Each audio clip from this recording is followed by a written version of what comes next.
පින්නතුනි අද ධර්මදේශනාවේ මාතෘකාව හැටියට මම යොදාගන්න කල්පනා කළේ විමානවත්තු පාළියේ මහාරථ වර්ගයේ සඳහන් වෙන තතිය නාග විමානවත්තුව නමින් හඳුන්වලා තියෙන විමානවත්තුව මූලික කරගෙන මේ ධර්මදේශනාව සිද්ධ කරන්න.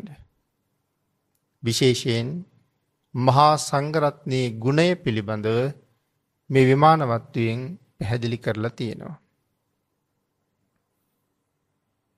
අපේ බුදුරජාණන් වහන්සේ රජගහනුවර වේළුවනාරාමේ වැඩ ඉන්න කාලේ එක්තරා රහතන් වහන්සේලා 3 නමක් බුදුරජාණන් වහන්සේට වන්දනා කරලා වස් කාලයේ ගත කරන්න ගාමාන්තර විහාරයකට වැඩම කරන්න අවසර ඉල්ලගත්තා. බුදුරජාණන් වහන්සේගෙන් අවසර ලබාගත්ත මේ රහතන් වහන්සේලා 3 නම ගාමාන්තර ප්‍රදේශයක් හොයාගෙන ගිහිල්ලා ඒ ප්‍රදේශයක සේනාසනයක වස් සමාදන් වුණා. වස් කාලය බොහොම හොඳින් ගත කළා. ඒ ප්‍රදේශයේ මිනිස්සු උන්වහන්සේලා ඇසුරු කරගෙන තමන්ගේ ජීවිතයට හොඳ අර්ථයක් එකතු කරගත්ත, වැඩි වැඩියෙන් පින්කම් කරගත්තා. රහතන් වහන්සේලාද ඒ මිනිස්සුන්ට මනා අවවාද අනුශාසනා ලැබලා දීලා සතර අපායෙන් මිදෙන මඟ කියලා සුගතියෙන් සැනසෙන්න, සංසාරයෙන් එතර වෙන්න මනාව මඟ දේශනා කරන්න යෙදුණා. දෙපිරිසම තමන්ගේ කාර්ය සම්පූර්ණ කරගත්තා. බස් අවසානයේ පන්සල අස් කරලා තියලා මේ රහතන් වහන්සේලා 3 නම අපි යමු භාග්‍යතුන් වහන්සේ වැඳගන්න කියන ප්‍රකාශයෙන් පිටත් වුණා භාග්‍යතුන් වහන්සේ මුණ ගැහෙන්න. මේ කාලේ භාග්‍යතුන් වහන්සේ තාමත් වැඩ ඉන්නේ රජගහනුවරේ. භාග්‍යතුන් වහන්සේත් වස් පවාරණය කරලා රජගහනුවරම වැඩ ඉන්නවා. මේ භික්ෂූන් වහන්සේලා වඩින මාර්ගයේ දැන් රෑබෝ වෙන්න බොහොම ආසන්නයි. මේ මාර්ගයේ එක තැනක තිබුණ පින්නතේ උක්කේනක්. ඒ උක්කේනේ හිටියා උක්කේන බාරව ඉන්න මුරකරු. මේ මුරකරු ළඟට ගිහිල්ලා රහතන් වහන්සේලා අහනවා රජගහනුවරට තව ගොඩක් දුරයිද කියලා. මුරකරු කියනවා ස්වාමීනි තව අඩ යොදුනක් දුරයි. නමුත් ස්වාමීන් වහන්සේලාට රෑබෝ වෙන්න කලින් යන්න බැරි වෙනවා. ඒ නිසා අද මෙහෙ වැඩයිමුද කියලා ඇහුවා. රහතන් වහන්සේලා අහනවා පින්වත අපිට මෙහි වැඩ ඉන්න සුදුසු තැනක් තියෙනවද? සුදුසු ආරාමයක් තියෙනවද? එහෙම ඇහුවහම ඔහු සඳහන් කළා ස්වාමීනි මදක් ඉවසන්න. මම ආරාම සකස් කරලා දෙන්නම් කියලා. පින්නතුනි මහා වීරියවන්ත පුරුෂයෙක්. ඒ වගේ අසීමාන්තික පින් ඇති පුද්ගලයෙක්. මොකද ඔහු 3 නමටම කියනවා මං ආරාම හදලා දෙන්නම් කියලා. ඉතින් වාසස්ථාන හදනවා කියන එක පහසු නෑ නික්මනට. උන්වහන්සේලාත් ඔහුගේ ප්‍රකාශය පිළිගත්තා. මෙයා ඉක්මනට උක්කේනට ගියා. උග්ගස් කපා ගත්තා. ඒ උග්ගස් 4ක් ගෙනල්ලා තැනක කණු විදිහට හිටෙව්වා. ඒකට උඩින් තවත් ආධාරක බැඳලා අර කපාගත්ත උග්ගස් වල උක්කොල වලින් වහලේ සෙවිලි කළා. ඇතුළට පිදුරු දැම්මා. පිදුරු දාලා මොහු වැඩ ඉන්න ආසන පනවලා එක රහතන් වහන්සේ නමකට ආරාධනා කළා ස්වාමීනි හෙට උදේ 5 වෙනකන් මේ කුටියේ වැඩ ඉමු කියලා. ඔහුට අනුකම්පා කළා. එක රහතන් වහන්සේ නමක් ඒ කුටිය ඇතුලේ වැඩ හිටියා. තවත් දඬු ටිකක් කපාගෙන ඇවිල්ලා තවත් කුටියක් ඔහු ඒ විදිහටම හැදුවා. ඒකේ තනකොළ වලින් තමයි බහලය අතුරලා තියෙන්නේ. ඇතුළත අසුන් පනවලා උන්වහන්සේටත් වැඩ ඉන්න ආරාධනා කළා. තමන් වැඩ ඉන්න තමන්ගේ මුර කුටිය ඇතුලේ වස්ත්‍ර වලින් කොටු කරලා තවත් ආරාමයක් හැදුවා. ඒක තවත් රහතන් වහන්සේ නමකට පූජා කළා. රහතන් වහන්සේලා තුන් නමටම කුටි පූජා කරපු මේ පුරුෂයාට පුදුමාකාර සතුටක් තියෙන්නේ. මුළු රාත්‍රී කාලයම ගෙවෙන්නේ ඒ සතුටින්. පහුවදා උදෑසන කාලේ හිමිදිරියේම අවදි වෙලා දානෙ පිළියෙල කළා. උක් කකුරුත් එක්ක රහතන් වහන්සේලාට දන් වැළඳෙව්වා. දැන් රහතන් වහන්සේලා දන් දුන්න මේ පුජ්‍යලයාට අනුශාසනා කරලා පුණ්‍යානුමෝදනාවෙන් පස්සේ දැන් වඩින්නයි සූදානම් වෙන්නේ. අර පුජ්‍යලයා උග්ගස් 3ක් ගෙනල්ලා රහතන් වහන්සේලා තුන් නමටම එක එක පූජා කළා. දැන් උන්වහන්සේලා උග්ගහත් අතේ තියාගෙන රජගහ නුවරට වඩින්න මාර්ගයට එළඹිලා ගමන් කරනවා. පින්නතර මේ උක්කේනේ අයිතිකාරයා දැඩි මිත්‍යා දෘෂ්ටිකයෙක්. දැන් මෙහෙම වඩිනකොට උක්කේනේ අයිතිකරු උක්කේනට එනවා. ඔහු දකිනවා අර රහතන් වහන්සේලා යතේ උක් දඬු තියෙනවා. ඔහු උන්වහන්සේලාගෙන් අහනවා ස්වාමීනි ඔය උග්ගස් කොහෙන්ද කියලා. උන්වහන්සේලා සඳහන් කළා මග තිබුණ උක්කේනක්. ඒ උක්කේනේ මුරකරු අපිට මේ උග්ගස් පූජා කළා කියලා. මේ වචනේ ඇහුවා විතරයි උක්කේනේ අයිතිකාරයාට පුදුම විදිහට කේන්ති ගියා. කේන්තිය කොයි තරම්ද කියනවනම් දැන් ඔහු වෙවුලනවා කේන්තියෙන්. එහෙම්මම පිටත් වුණා උක්කේනට. පිටත් වෙනකොට අනේ අර අහිංසක මිනිස්සයා උක්කේනේ දැන් වැඩ කරනවා. මොහු එතෙන්ටම ගියා. තමන්ගේ අතේ තිබ්බ දණ්ඩක් ඒකෙන් පහර දුන්නහම අර අහිංසකයා මැරිලම වැටුණා. ඒතර ඔහුගේ ගමේ අයට මව්පියන්ට ඥාතීන්ට මේ කාරණාව ආරංචි වුණා.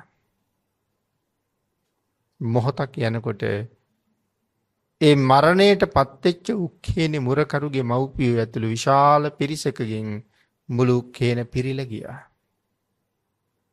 පින්නතුනි මිත්‍යා දෘෂ්ටියයි සම්මා දිට්ඨියයි අතර තියෙන පුදුමාකාර වෙනස. උක්හේනක් තියෙනවා. මේ තරම් ගුණධර්ම උතුමන් වහන්සේලා තුන් නමකට උග්ගහක් පූජා කළා කියලා ඇතිවෙච්ච ද්වේෂය පුද්ගලයෙකුගේ ජීවිතේ තොර කරන්න තරම් හේතු වුණා. පින්නතුනි අපේ ශාසනයේ අමිත භෝගී සිටුවරුන් අතර ඉන්න එක සිටු කෙනෙක් තමයි ජෝතිය සිටුතුමා. අතීත සංසාරේ පසේ බුදුරජාණන් වහන්සේ නමකට උග්ගස් පූජා කරපු පින අපේ බුද්ධ ශාසනයේදීත් විපාක දෙනවා. ඒත් උග්ගස් දෙකක් පූජා කළේ පසේ බුදුරජාණන් වහන්සේලාට. අයියා වෙනුවෙන් එකයි මල්ලි වෙනුවෙන් එකයි. නමුත් මේ මිසදිටු පුජ්‍යලයා මේ දාණයට මොනතරම් විරුද්ධද? පින්නතින එතකොට මේ මිත්‍යා දෘෂ්ටික බව මේ සංසාරයට මොනතරම් අනතුරක්ද? අපේ ශාසනය ඉගැන්වුවේ නිවන් දක්නා ಜಾති දක්වා ආහාර පානාදීන් හිගයක් නැතුව ජීවත් වෙන්න දන් දෙන්න කියලා. ආහාර දන් දුන්නහම ආහාරයේ හිගයක් නැහැ. පාන වර්ග දන් දුන්නහම පානීය දේවල් වල අඩුවක් නැහැ. වස්ත්‍ර දන් දුන්නහම වස්ත්‍ර හිගයකුත් නැහැ. ඒ වගේම වර්ණ සම්පත්තියත් බොහොම අපූර්වට ලැබෙනවා. මේ වගේ දස දාන වස්තුවක්ම මේ ශාසනයේ දේශනා කළානේ. නමුත් අර මිසදිටු පුජ්‍යලයා උග්ගස් 3ක් දුන්න කියලා රහිංසකයාගේ ජීවිතය විනාශ කළා. දැන් පිරිස උක්කේනට පිරිලා මව්පියෝ අඬනවා විලාප කියනවා ඉවරයක් නැහැ. සහෝදර සහෝදරියෝ යාළු මිත්‍රයෝ සියලු දෙනාම සංවේග උපදවාගෙන වෙච්ච දී මොකද්ද කියලා කල්පනා කරනවා. නමුත් මරණයට පත්වෙච්ච ඒ අහිංසක මුරකරු නින්දෙන් පිබුදුනා වාගේ මරණයත් එක්කම ඉපදුනේ තව්තිසා දිව්‍ය ලෝකයේ සුධර්මා කියන දිව්‍ය කොට්ටාසයට අයත්ව. ඒ තරම් උසස් තැනකට ඔහු අරගෙන යන්න හේතු වෙච්ච පින්කම මොකක්ද? රහතන් වහන්සේලාට කරපු කුටි පූජාව, රහතන් වහන්සේලාට උදේ පූජා කළ දම් පූජාව, ඒ වගේම උග්ගස් 3ක්ද පූජා කරලා මොහු ඉන්නේ පුදුමාකාර සතුටින්. උන්වහන්සේලා හදිස්සියේ වැඩම කරලා රජගහනුවරට යන්න වෙලාව ඇහුවේ නැත්තම් ඔහුගෙන් මේ අවස්ථාව ඔහුට උදා වෙනවද? අන්න ඒක නිසා පින්නතුනි පින් කරන්නත් පින් තියෙන්න ඕනේ. මොහුට ලැබෙන්නේ මහ පුදුම වාග්යවන්ත අවස්ථාවක්. ඔහු ඒකෙන් හැබැවින්ම ඵල නෙලා ගත්තා. දැන් තව්තිසාවේ සුධර්මා දේව කොට්ටාසයේ ඉපදුනාට පස්සේ මෙයා කල්පනා කරනවා මං කොහේ ඉඳලාද මෙහාට ආවේ? මම මොන වගේ පින්කමක් කරලා මෙහාට ආවද? මේ උතුම් ආශ්චර්ය මන් ලැබුවේ මොන වගේ ආනුභාවයක් නිසාද? ආන් එහෙම කල්පනා කරනකොට තමයි ටික ටික මතක් වෙන්නේ මම මෙහෙම ජීවිතයක් ගත කරපු කෙනෙක් කියලා. දෙව්ලොව ඉපදුනහම ඉපදුන ගමන්ම සමහරලාට වැටහෙන්නේ නෑ මම ආවේ කොහේ ඉඳලාද කියලා. ඒ පින්නතුනි ධර්මයේ සමහර තැන්වල සඳහන් කරනවා සමහර රහතන් වහන්සේලා ඒ වගේම අති උතුම් රහත් භාවයේ ලබා ගන්න වෙහෙසෙන විදර්ශනාවේ යෙදලා ඉන්න භික්ෂුන් වහන්සේලා රහතන් වහන්සේලා නම් දිව්‍ය ලෝකේ වැඩලා දෙවියොත් එක්ක සාකච්ඡා කරලා ඒ දැනගත්ත කරුණු ඇවිල්ලා මිනිස්සුන්ට උගන්වලා මිනිස්සු පිනට දහමට හරියට යොමු කරලා උනන්දු කළානේ. නමුත් ඒ අති උතුම් රහත් බව ලබා ගැනීම සඳහා වීරිය වඩන විදර්ශනා වඩන වීරියවන්ත උතුමන් වහන්සේලා සමහරලාට භාවනානුයෝගීවම මෙලවින් සමුගත්තා. දිව්‍ය ලෝකේ පහළ වෙනවා. එතකොට දිව්‍ය ලෝකෙත් පහළ වෙලා ඉන්නේ භාවනානුයෝගීවමයි. හරියට නිකන් භික්ෂුවක් ඉන්නවා වගේ. පසක වාඩි වෙලා ඉන්නවා. පහළ වුණ තැනම. ඒතර දිව්‍යාංගනාවන් ඔහු හොයාගෙන එනවා. පරිවාර දිව්‍යාංගනාව. නමුත් මේ දිව්‍ය පුත්‍රයා ඒ දිව්‍යාංගනාවන් තමන් ගාවට එනකොට ගොඩක් බයයි කියලා සඳහන් කරනවා. ඒ තාම මානසිකත්වයේ තියෙන්නේ මම භික්ෂුවක් කියලා. එතකොට අර දිව්‍යාංගනාව තමයි කැඩපත් අරගෙන ඇවිල්ලා පෙන්වන්නේ ස්වාමීනි ඔබ වහන්සේ තාමත් මනුස්ස ලෝකේ හිටපු ඒ භික්ෂුන් වහන්සේ නෙමෙයි කියලා. ඔබ එහින් අපවත් වෙලා දැන් දිව්‍ය ලෝකේ පහළ වෙලා මේ ඉන්නේ දිව්‍ය ලෝකේ මෙන්න බලන්න කියලා කැඩපතින් මූණ පෙන්නනවා. එතකොට තමයි දැනගන්නේ තමන් දෙව්ලොව ඇවිල්ලා කියලා. එහෙම කාරණත් සඳහන් කරලා තියෙනවා. ඉතින් මේ දිව්‍ය පුත්‍රයාත් කල්පනා කරනවා මේ දිව්‍ය සම්පත් මොන කුසල කර්මයක් නිසාද? එතකොට තමයි ඔහු දකින්නේ තමන් කරපු පින්කම. නමුත් ඒ පින්කම නිසාම ඔහුට ජීවිතෙත් අහිමි වුණා. නමුත් පාඩුවක් නෑ. ඔහු කරගත්තේ මහා සුවිශාල කුසල කර්මයක් නිසා දැන් ඉන්නේ තව්තිසාවේ. නමුත් කල්පනා කළා බුද්ධාන්තරයේ ලැබිලා තියෙන වෙලාවේ මේ මිනිස්සුන් තව තවත් පින් කරගන්න උනන්දු කරවන්න මේක හොඳ වටින අවස්ථාවක් කියලා. මේ දිව්‍ය පුත්‍රයා ඔහුගේ යානය වෙනුවෙන් ඔහුට ලැබිලා තියෙනවා මනා දවල වර්ණයකින් යුක්ත හස්ති රාජයෙක්. ඒක තමයි මේ දිව්‍ය පුත්‍රයාගේ යානය. එතකොට පින්නතනේ දිව්‍ය ලෝකේ තිරිසන් සත්තුත් ඉන්නවද? දැන් මේ දිව්‍ය පුත්‍රයාගේ යානාව හැටියට ලැබිලා තියෙන ඇතෙක්. අපිට යන්න බැරි වුණු දෙව්ලොව ඇත්තු ගිහිල්ලා ඉන්නවද එතකොට? නෑ පින්නතනේ ඒ කාරණාව ධර්මයේ වෙනම සඳහන් කරලම තියෙනවා. දිව්‍ය ලෝකේ තිරිසන්නු නෑ කියලා. ඒතර කවුද මේ ඇත්තු? කවුද මේ රතාදිනස්සයෝ? එක ප්‍රධාන දෙවියෙක් දෙව්ලොව පහළ වෙනකොට ඔහුට උපස්ථායක දෙවිවරු පහළ වෙනවනේ. අන්නේ උපස්ථායක දෙවියෙක්ම තමයි ඒ වෙලාවට ඇතෙකුගේ වෙස් ගන්නේ. ඒ වෙලාවට අශ්වයන්ගේ වෙස් ගන්නේ. මේ ඉන්නේ දෙවිවරුමයි. ඒක තමයි මේ දෙවිවරුන්ගේ කාර්යය. උපස්ථායකවරු කියලා කිව්වේ ඒකයි.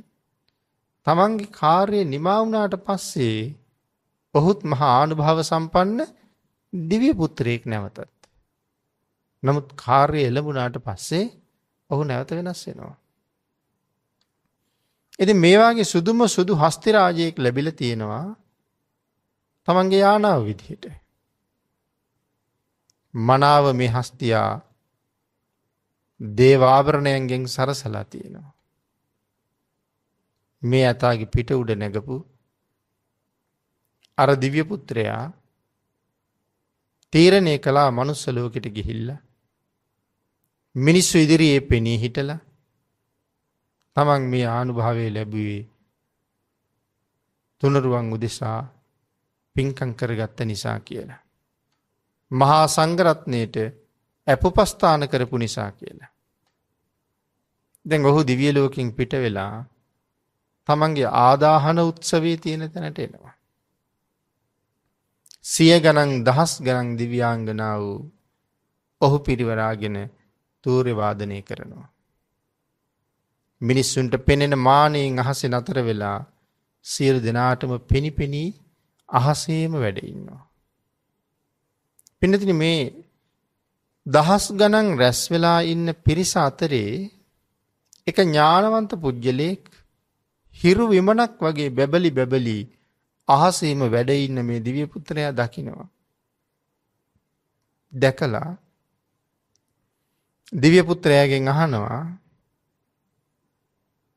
නුඹ කවුද? නුඹ ගාන්ධර්වයෙක්ද? එහෙම නැත්නම් නුඹ සක්‍ර දේවේන්ද්‍රයද?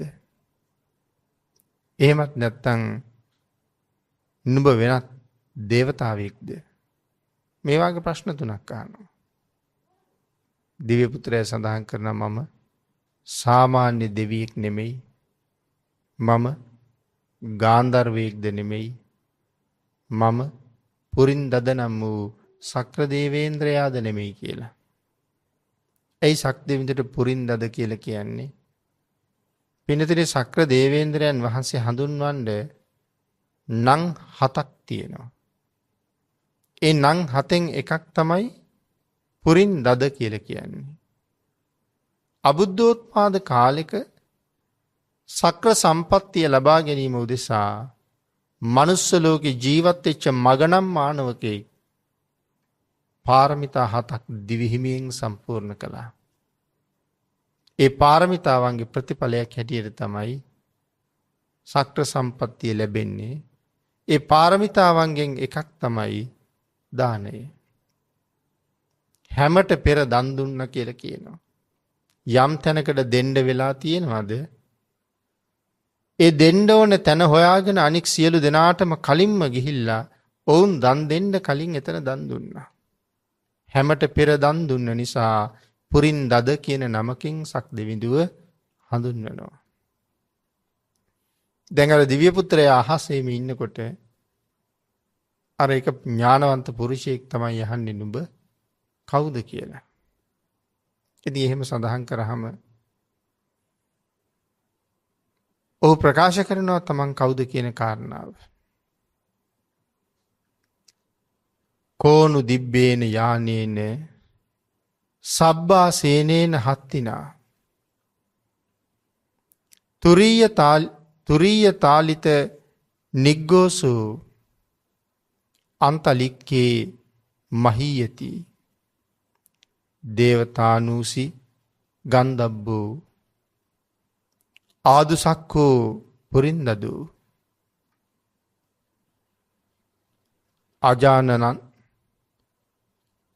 අජානන්තා තං පුච්චාම කතං ජානේමු තං මයං. අර පුරුෂයා අහනවා නුඹ කවුද කියලා, කොහොම කෙනෙක්ද කියලා, කරපු කුසල කර්මය මොකක්ද කියලා අහනවා. ඔය වාගේ ආශ්චර්ය සම්පන්නව උපදින්නේ. එතකොට තමයි සඳහන් කරන්නේ සර්වාංගයම දවල වර්ණ වූ හස්ති වාහනයක ගොඩ වුණා වූ ආකාශෙහි බබලන්නා වූ නුඹව සතුටු කරමින් නළු නාටක සේනාව වූ බේරී වාදන තූර්ය වාදනය කරමින් නුඹ අසල ගැවසෙන්නා වූ තූර්ය ഘോഷා පවත්වමින් නුඹට පූජා සත්කාර කරන්නා වූ මේ විවිධ දෙවි දේවතාවුන් වහන්සේලාගේ අප උපකාර පූජා සත්කාර ලැබමින් මේ විදිහට බැබලෙමින් වැඩ ඉන්න නුඹ ගාන්ධර්වයෙක්ද, එහෙම නැත්නම් දේවතාවෙක්ද, එහෙමත් නැත්නම් සක්‍ර දේවේන්ද්‍රයාද කියලා අර ඥානවන්ත පුද්ගලයා මේ වෙලාවේ මේ දිව්‍ය පුත්‍රයාගෙන් අහනවා. අන්න එහෙම අහපුවාම පින්නතුනේ ඔවුන්ට දිව්‍ය පුත්‍රයා උත්තරයක් දෙනවා. ඔහු සඳහන් කරනවා නම්හි දේවෝ නගන්ධබ්බෝ නපි සක්කෝ පුරින්දදු සුදම්මා නාම යේ දේවා තේසං අඤ්ඤතරෝ අහං කියලා. ඔහු සඳහන් කරනවා පින්වත, මම අවශේෂ දේවතා කෙනෙක් නෙමෙයි, මම ගාන්ධර්වයෙක්ද නෙමෙයි, මම පුරින්දද නම් වූ සක්‍ර දේවේන්ද්‍රයාද නෙමෙයි. දෙවියන් අතර අතුරු දිව්‍ය නිකායක් වන සුධර්මා කියන දිව්‍ය නිකායේ මහානුභාව සම්පන්න දිව්‍ය රාජයෙක් මම කියලා කියනවා. එතකොට නැවත වතාවක් අර මනුස්ස ලෝකේ පුජ්‍යලයා අහනවා පුච්චාම දේවං සුදම්මං පුතුං කත්වාන අංජලින් කිං කත්වා මානුසේ කම්මං සුදම්මං උපපජ්ජති. නැවත අහනවා සුධර්මානං දිව්‍ය පුත්‍රය, නුඹ වහන්සේට নমස්කාර කොට ඇදලි බැඳගෙන මං නුඹෙන් මේ වාගේ ප්‍රශ්නයක් අහනවා. දාන සීල වශයෙන් සත්වෝ මිනිස් ලොවදී කවර කුසලයක් කොට සුධර්මානම් දේව කුට්ටාසිය උපදිනවද? මිනිස්යෝ සුධර්මානම් දේව කුට්ටාසිය උපදින්න මනුලවදි කරගත්ත පින්කම් මොනවද? ඒ දිව්‍ය පුත්‍රයා තමන්ගේ කුසල කර්මය ඒ සදහවත් පිරිස සියලු දෙනාට විස්තර කරනවා. ඔහු සඳහන් කරනවා දාන සීලාදී වශයෙන් කුසල් කළවුන් දිව්‍ය ලෝකෙ උපදිනවා ඕන තරම්. දන් දීලා සිල් රැකලා ඕන තරම් දිව්‍ය ලෝකෙ උපදිනවා. නමුත් තමන් කළ කුසල කර්මය මොකක්ද කියලා සඳහන් කරන්නේ මේ දිව්‍ය පුත්‍රයා මේ වෙලාවේ නැවත කාරණාවක් සිහිපත් කරනවා. උච්චාගාරං තිනාගාරං වත්තාගාරංච යෝ දදී තින්න මඤ්ඤ තරං දත්වා සුදම්මං උපපජ්ජති. දිව්‍ය පුත්‍රයා සඳහන් කරනවා පින්වතුනි, මේ ලෝකයේ යම් කිසි කෙනෙක් උක්දණ්ඩෙන් ගෙයක් ඉදි කරලා උක්කොල වලින් සෙවිලි කරලා උක් පැලක් රහතන් වහන්සේ නමකට පූජා කළාද, ඒ වගේම තන සෙවිලි කරලා වල් පැල වලින් කරගත්ත වල් පැලක් යම් තැනක පූජා කළාද ඒ විතරක් නෙමෙයි පිළිකුටියක් යම් තැනක පූජා කළ යම් කෙනෙක් ඉන්නවද ඒ දේ කළේ මමයි. මහරහතන් වහන්සේලා 3 නමකට මේ උක්වලින් සකස් කරගත්ත උක්දණ්ඩෙන් ඉදි කරපු ගෙයක් ඒ වගේම තෘණ සෙවිලි කරලා ඉදි කරපු ගෙයක් පිලි සෙවිලි කරලා ඉදි කළ ගෙයක් පූජා කළා නම් ඒ මමමයි. ඒ රහතන් වහන්සේලාට කුටි 3ක් ඒ විදිහට පූජා කරලා පහවදා හකුරුත් සමග දන් දීලා පසු ගමන් කරලා උක්දණ්ඩු 3ක් උන්වහන්සේලාට පූජා කරලා මම ලබාගත් කුසල කර්මය මං අද මේ ඉන්න තැනට පමුණුවන්ට යෙදුණා. එනං අද දිව්‍ය ලෝකේ ඉන්නේ රහතන් වහන්සේලා 3 නමකට කුටි හදලා පූජා කරලා ඒ වගේම දන් දීලා උන්වහන්සේලාට උපස්ථාන කරපු පිනට මේ කාරණාව දක්වලා දිව්‍ය පුත්‍රයා සඳහන් කරනවා එම්බා පින්නතුනි බුද්ධාන්තරේ ලැබිලා තියෙන වෙලාව තුනුරුවන වැඩ ඉන්න වෙලාව සම්මා දිට්ඨික වූ ශ්‍රේෂ්ඨ මනුස්ස ජීවිතය නුඹට ලැබිලා තියෙන වෙලාව මේ අවස්ථා 3ම එකට මුහු වෙන එක මේ සංසාරේ පරම දුර්ලභ අවස්ථාවක්. මොන කාරණා 3ද? බුද්ධාන්තරයයි සම්මා දිට්ඨියයි මනුස්ස ජීවිතයයි. නමුත් මේ අතිශය දුර්ලභ අවස්ථා 3 සදහවතුනි ඔබටත් ලැබිලා ඒ අවස්ථා 3 මටත් ලැබිලා.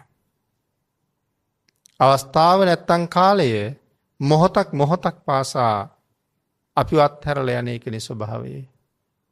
එහෙනම් මේ අවස්ථාව අපිට ලැබුණට අපේ ජීවිතයේ දැන් විවිධාකාර වයස් මට්ටම් වල තමයි අපි ඉන්නේ. ඒ කියන්නේ මොහොතක් පාසා මට තිබුණේ මොකද්ද? අහිමි වීමක්. අන් සියලු දේවල් මට අහිමි වෙන අතරේ මොහොතක් ගානේ මට අහිමි වුණ තව වටිනාම දෙයක් තමයි මගේ ජීවිතේ.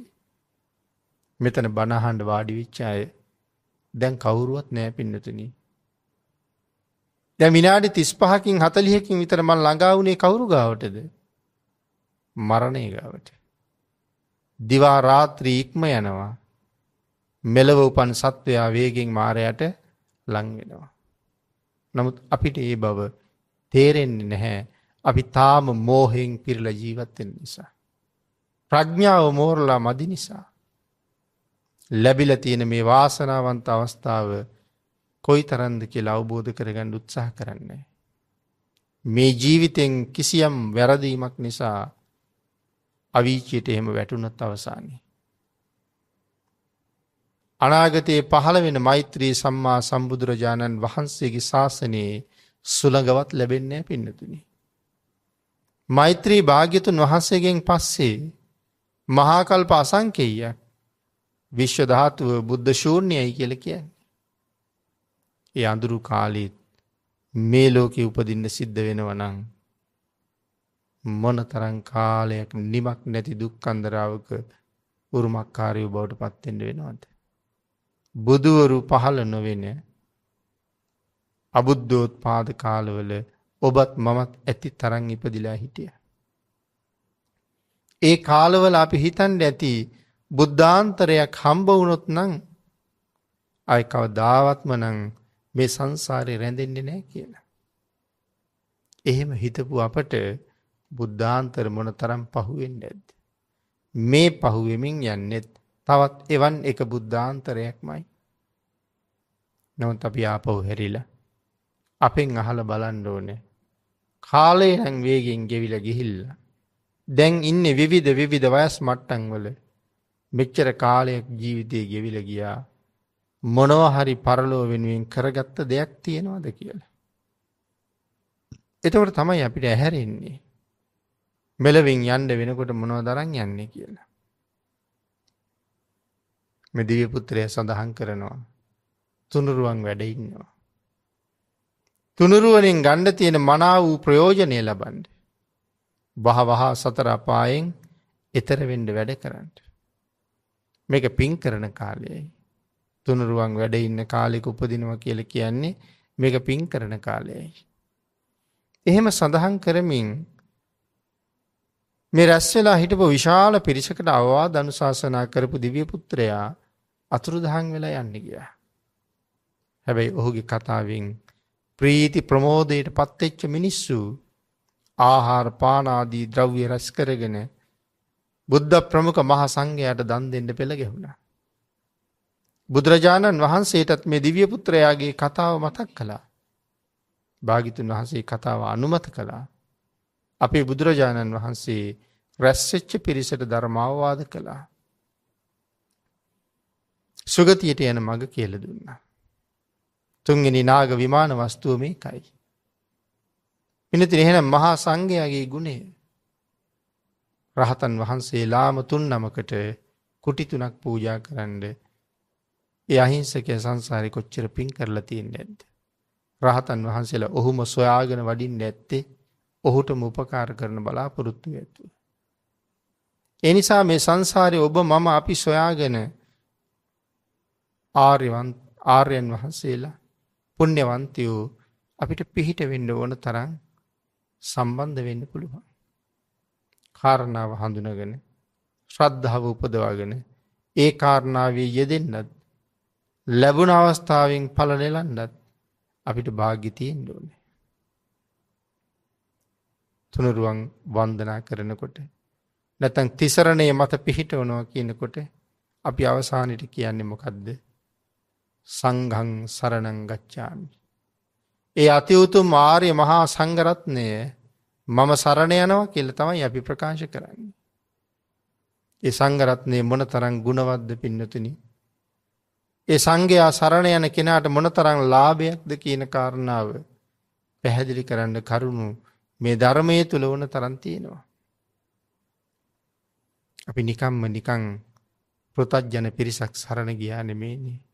සව් කෙලස් නැසලා යටත් පිරිසෙන් තමන්ගේ හිතටවත් වහල් නැති මහ උදාාරතර වීර්යවන්තයෝ පිරිසක් සරණ යනවා කියන එක තමයි සංඝං සරණං ගච්ඡාමි කියලා කියන්නේ. ඒ සංඝයා දැකීමත් ඒ සංඝයා පිළිබඳව සිත පහදවා ගැනීමත් අසීමාන්තික කුසලයක් වෙනවා වගේම ඒ සංඝයා පිළිබඳව අප්‍රසන්න මානසිකත්වයක් ඇති කරගෙන යම් කෙනෙක් බලනවා නම් ඒක අසීමාන්තික පාප කර්මයක් බවට පත් වෙනවා. අපේ පින්නතුන් අහලා තියෙනව නේද? අපේ 80 මහා ශ්‍රාවකයන් වහන්සේලා අතර 80 මහා ශ්‍රාවකයන් වහන්සේලාට උඩින් වැජබුණ 4 මහා තෙරවරුන් අතර 3 වෙනි ශ්‍රාවකයා මහා කච්චායන කියන මහරහතන් වහන්සේ. ස්වභාවයෙන්ම මහා කච්චායනයන් වහන්සේගේ ශරීරය රන්වන් වර්ණයි. රන්වන් පාටයි මහා කච්චායනයන් වහන්සේ. දැන් වර්තමානයේ නම් ඒ තරම් පිං ඇති අය අපි දකින්නේ නැති නිසා මේ රත්තරන් පාට ශරීර තියෙන අය අපි දැකලා නැති හින්දා අපිට හරියට සැකයි කොහොමද මේ රත්තරන් පාට උනේ කියලා. සසර කරගත්ත අසීමාන්තික පිං. වර්ණ සම්පත් හම්බ වෙන්නේ වස්ත්‍ර දන් දුන්නාම කියලා සඳහන් කරලා තියෙනවනේ. ඉතින් සංසාරේ කොච්චර එහෙම දන් දීලා නැද්ද? වර්ණ සම්පත රැක ගන්න තව විවිධ ක්‍රම බුදුරජාණන් වහන්සේ දේශනා කළා. එහි පළවෙනි තැනම තියෙන්නේ මෛත්‍රිය. කෙසේ වෙතත් මහා සංඝයා ගැන සඳහන් කරපු නිසා මහා කච්චායනයන් වහන්සේ රන්වන් පාටයි. දහවල් කාලේ පිණ්ඩපාතේ ගමට වඩින්න හිතාගෙන උන්වහන්සේ තමන් වහන්සේගේ චීවරය උභයාංශ කරගන්න සූදානම් වෙනවා. උභයාංශ කරනවා කියලා කියන්නේ උරපතු දෙකම වැහෙන විදිහට සිවුර පොරවන්නේ. ඒ විදිහට සිවුර පොරව ගන්න ලෑස්ති වෙනකොට ශාරීරියේ උඩුකය නිරාවරණය වෙලයි තියෙන්නේ. මේ වෙලාවේ සෝරෙය්‍ය නම් තරුණ සිටු කුමාරයෙක් මෙතනින් පැම් පහසු වෙන්න යනවා. සෝරෙය්‍ය රතේ උඩනේ ඉන්නේ. සෝරෙය්‍ය හදිසියෙම දැක්කා පිණ්ඩපාතේ වඩින්න සිවුරු සකස් කරගන්න අර ස්වාමින් වහන්සේව. උන්වහන්සේගේ උඩුකය රන් කඳක් වගේ බැබලෙනවා. ඒක දැක්ක ගමන් සෝරෙය්‍යට හිතෙනවා අනේ මේ හාමුදුරුව මගේ බිරිඳ වුණා නම් කියලා. සිතුවිල්ලත් එක්කම කල්පනා කළා නෑ උන්වහන්සේගේ ලස්සන මගේ බිරිඳට තිබුණා නම් කියලා. මේ සිතුවිලි දෙක අතරේදී සෝරියගේ පුරුෂලිංග අතුරුදහන් වෙලා.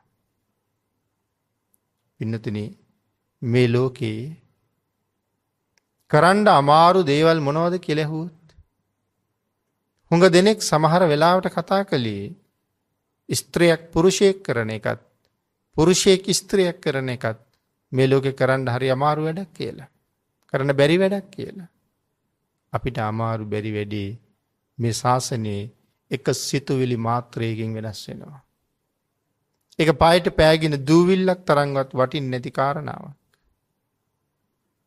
ඉතින් පස්සේ කාලේ මහා කච්චායනයන් වහන්සේ මුණ ගැහිලා ස්වාමීනි මේ වාගේ පෞකාර අදහසක් මට ඉපදුනා ඔබ වහන්සේ ගැන මට ඒකට සමා වෙන්න කියලා සමාව ඉල්ල ගත්තට පස්සේ ඔහු ආපහු පුරුෂ නිමිත්ත ලැබුවා. පුරුෂයෙක් වෙලා ඉන්න කාලෙත් විවාහ වෙලා ඔහුට දාව දරුවෝ දෙන්නෙක් ඉන්නවා. ස්ත්‍රියක් වුණාට පස්සේ තමන්ගේ ගම් ප්‍රදේශයේ දාලා කැලෑව මැද්දෙන් පැනලා ගියා. වෙනත් පුරුෂයෙක් ඇය විවාහ කරගෙන දැන් ඇගේ කුසෙන් බිහි කරපු දරුවෝ දෙන්නෙකුත් ඉන්නවා. ඔය අතර තමයි සමාව ගන්න ලැබුණේ. අන්තිමට තමන්ට දාව ඉපදිච්ච දරුවොත් දාලා තමන්ගේ කුසෙන් ඉපදිච්ච දරුවොත් දාලා පැවිදි වෙලා රහත් වෙන්නත් පින් තිබ්බා. එහෙනම් සෝරෙය්‍ය කියලා කියන්නේ මේ ජීවිතේම රහත් වෙන්න තරම් පින් තිබිච්ච කෙනෙක්. එච්චර පින් කදම්බයක් දරාගෙන ඉන්න පුජ්‍යලයටත් ඇතිවෙච්ච වැරදි සිතුවිල්ල මේ තරම් විපාක දුන්නා නම් පින්නතුනි ඔබත් මමත් මේ ජීවිතේම රහත් වෙන්න ඉන්නවද කියලා අපි දන්නේ නැහනේ. එහෙනම් තුනුරුවන් ගැන අපි උපදවන වැරදි සිතුවිලි අපිට සංසාරේ කොහොම විපාක දෙයිද? දැන් තේරෙනවද මේ ශාසනයේ සංඝං සරණං ගච්ඡාමි කියලා සරණ යන සංඝයා මොනතරම් සිල්වත්ද කියලා.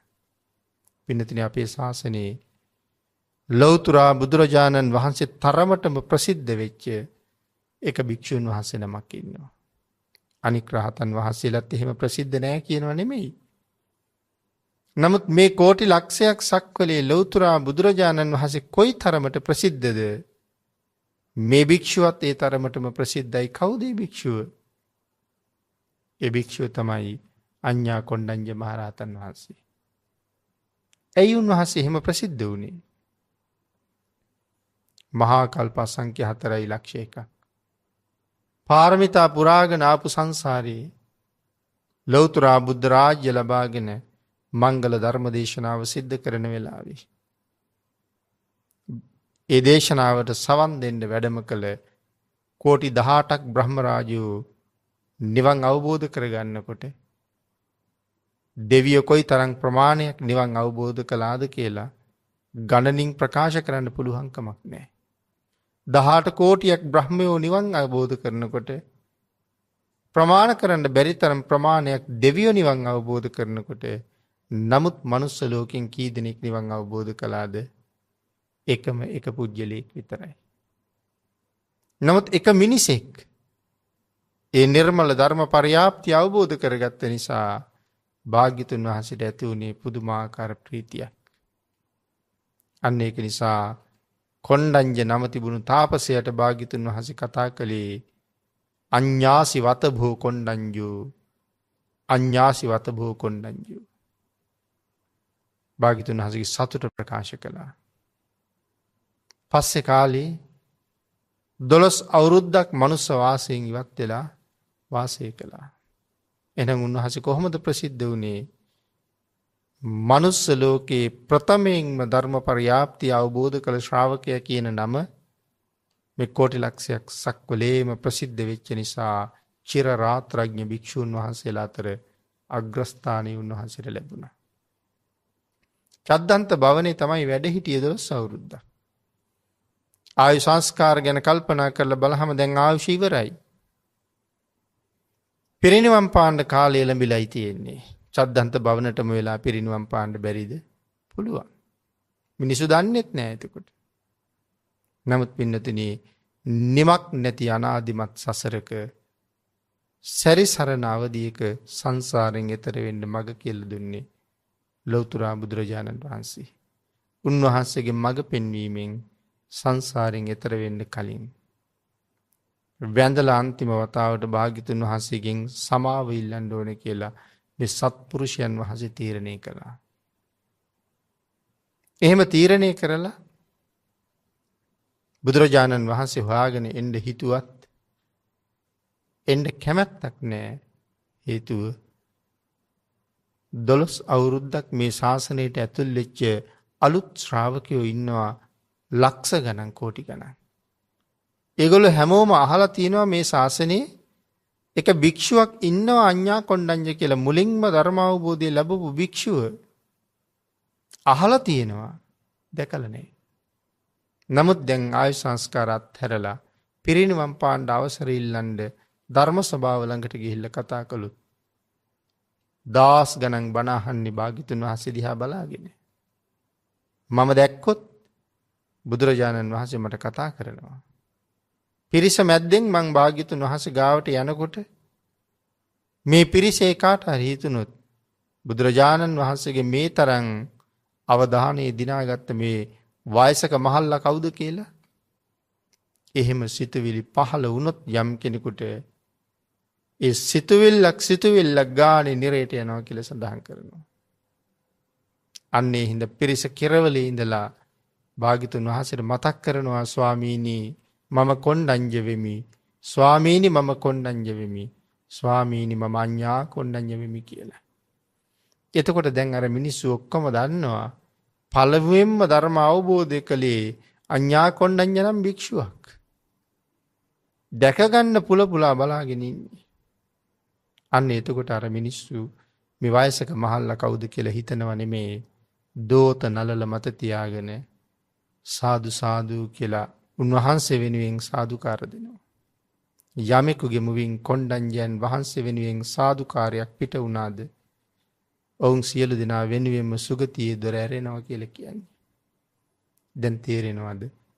සංඝං සරණං ගච්ඡාමි. මේ ශාසනයේ සංඝයා මොන තරම්නම් ගුණවත්ද කියලා.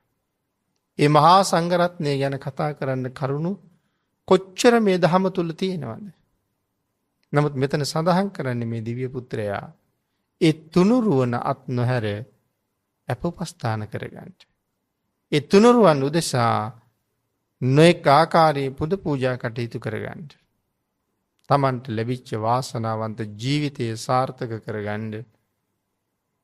ඒක තමන් ලබන සුවිශාල භාග්‍යයක් කියන කාරණාව මිනිසුන්ට අවධාරණය කරනවා. අවධාරණය කරලා අපිට පැහැදිලි කරන්නේ මේ ලැබිලා තියෙන අවස්ථාව ඒකට සරිලන අවස්ථාවයි. අන්න ඒක නිසා බුදුන් දහම් සඟුන් මේ තුනුරුවන වැඩ ඉන්නවා. භාග්‍යතුන් වහන්සේ වෙනුවෙන් සර්වඥ වූ ධාතුන් වහන්සේ වැඩ ඉන්නවා. අෂ්ටාර්ය පුජ්‍යල මහා සංඝරත්නයේ නියෝජනය කරන සංඝ පරපුර අදත් ලෝකෙ වැඩ ඉන්නවා. ලෞතර බුදුරජාණන් වහන්සේ දේශනා කොට වදාළ නිර්මල ධර්ම පරියාප්තිය අදත් ලෝක ධාතුව තුළ වැජබෙනවා. ශ්‍රේෂ්ඨ සම්මා දිට්ඨික මනුස්ස ජීවිතයක් අරගෙන මෙලව ඉපදිච්ච අපි නිවැරදි සම්මා දිට්ඨික මාර්ගයක පිහිටලා මේ සංසාරයෙන් එතර වෙන්න කටයුතු කරනවා නම් ඒ සඳහා ඔබට මට ලැබිච්ච අවසාන අවස්ථාවයි මේ හම්බෙලා තියෙන්නේ කියලා හිතන්න පුළුවන්. ඒ හින්දා වහා මේ අවස්ථාවෙන් ප්‍රයෝජන අරගෙන තුනුරුවන් උදෙසා ශ්‍රද්ධාවෙන් කටයුතු කරලා නිවැරදිව සිල් ගුණ ආරක්ෂා කරගෙන දානීය ප්‍රගුණ කරගෙන යම් මොහතක මෙලවින් සමුගන්න වෙනවා නම් සුගතියෙන් සුගතියට ගමන් කරන්න පුළුවන් ජීවිතයක් පෝෂණය කරන්න රත්නත්‍රයේ අනන්ත ආශිර්වාදයෙන් වාසනාවන්ත මනුස්ස ජීවිතයක් තුළින් මරණයට අභියෝග කරලා සතුටින් සිනහ වෙමින් මරු වැළඳ ගන්න පුළුවන් ජීවිතයක් ගත කරන්න භාග්‍ය වාසනාව උදා වේවා කියලා ප්‍රාර්ථනා කරමු.